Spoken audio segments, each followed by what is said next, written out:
నేను ఇప్పుడు ఒక హాట్ సీన్‌లో ఒక పద్యం చదువుతాను. అంటే యాక్చువల్‌గా ఏంటంటే చంద్రమతి లోహిదాస్‌కి చనిపోయాడు ఒక ఆ బాడీని పట్టుకొని వస్తుంది. ఇంతకుముందు ఒక పద్యం చదువుతాను. వేరే పద్యం ఇంకొక పద్యం. పట్టుకొస్తే ఈయనేమంటాడంటే, నాకు కొంచెం సొంపు చెల్లించకపోతే శవం గ్రహింపుడు అని చెప్తాడు కదా! చెప్పిన తర్వాత ఆమేమంటదంటే, ఏది శవమును దహింపడానికి కూడా ఒక అనుమతి కావాలి నాకు.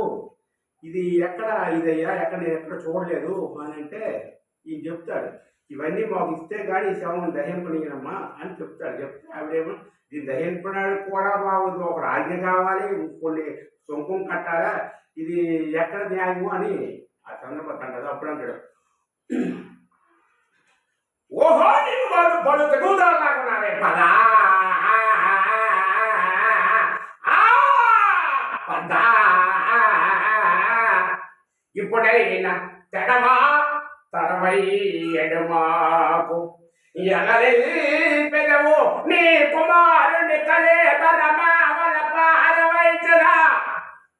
మరి అంతదనుక పోవా పోవా చూడి అయినంతల కోరిక కోరకుందునా ముదికవో పావుని బ్రతికిపోయినవింకా తొలంగో ఇంక తొలని మెద్దడా